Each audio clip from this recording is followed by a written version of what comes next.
കണ്ണൂരിലെ ബാങ്ക് ജീവനക്കാരുടെ കലാ-സാംസ്കാരിക സംഘടനയായ ക്യൂബ് ഫിലിം സൊസൈറ്റിയും Palakkad inter site the creative ഗ്രൂപ്പും ചേർന്ന് കണ്ണൂരിൽ കേരള ബാങ്ക് ഹാളിൽ അതീവ ഹ്രസ്വചിത്രങ്ങളുടെ പ്രദർശനം നടത്തുന്നു. ഏപ്രിൽ 23 വൈകിട്ട് 5 മണിക്ക് പ്രദർശനത്തിന് തുടക്കമാവും. 49 ഹ്രസ്വചിത്രങ്ങൾ പ്രദർശിപ്പിക്കും. ഗ്രാമപ്രദേശങ്ങളിൽ പഴയ സിനിമകൾ, നമ്മുടെ പണ്ടത്തെ നല്ല സിനിമകൾ കാണിച്ച് ജനങ്ങളെ വീണ്ടും അതൊക്കെ ഒന്ന് ആസ്വദിക്കാൻ ജനങ്ങളെ പ്രേരിപ്പിക്കുക. അതുപോലെ കോളേജുകളിലും മറ്റ് വിദ്യാഭ്യാസ സ്ഥാപനങ്ങളിലുമൊക്കെ ഇത്തരം കൊച്ചു സിനിമകൾ കാണിച്ച് വിദ്യാർത്ഥികളെ സിനിമകൾ നിർമ്മിക്കാനായിട്ടും സിനിമകൾ ആസ്വദിക്കാനായിട്ടും പഠിപ്പിക്കാനും പ്രേരിപ്പിക്കാനും ഒക്കെ ഇൻസൈറ്റ് ശ്രമിച്ചുകൊണ്ടിരിക്കുന്നുണ്ട്. ഇപ്പോൾ ഈ വരുന്ന സെപ്റ്റംബറിൽ ഇൻസൈറ്റിൻ്റെ 15ാമത് അന്താരാഷ്ട്ര ഫിലിം ഫെസ്റ്റിവലാണ്. അത് ഗംഭീരമായിട്ട് നടത്തണം എന്നാണ് ഞങ്ങളുടെയൊക്കെ ആഗ്രഹം. എല്ലാവരുടെയും സഹകരണത്തോടുകൂടി അത് നടക്കുമെന്ന് പ്രതീക്ഷിക്കുന്നു. അവതരിപ്പിക്കാൻ പോകുന്ന സിനിമകൾ ഞങ്ങൾ പിടിച്ച കുറച്ച് സിനിമകളുണ്ട്.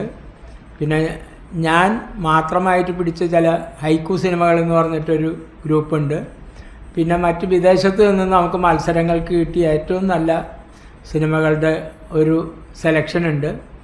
പിന്നെ നമ്മുടെ മത്സരവും ഈ ഫെസ്റ്റിവലൊക്കെ ആരംഭിച്ച ശേഷം വളരെ ചെറിയ ചിത്രങ്ങൾക്ക് പരിഗണന കിട്ടുന്നില്ല എന്നൊരു ആക്ഷേപം കൊണ്ട് നമ്മൾ തുടങ്ങിയ മൈന്യൂട്ട് എന്ന 1 മിനിറ്റിൽ താഴെയുള്ള ചിത്രങ്ങളുടെ കുറേ സാമ്പിളുകൾ, അങ്ങനെ നമുക്ക് അത്തരം ഒരു മത്സരം ആരംഭിക്കും. അതിലേക്ക് കിട്ടിയ നല്ല കുറച്ച് ചിത്രങ്ങളും ഇവിടെ കാണിക്കുന്നുണ്ട്. അങ്ങനെ 4 തരം ചിത്രങ്ങളാണ് നമ്മളിവിടെ കാണിക്കുന്നത്.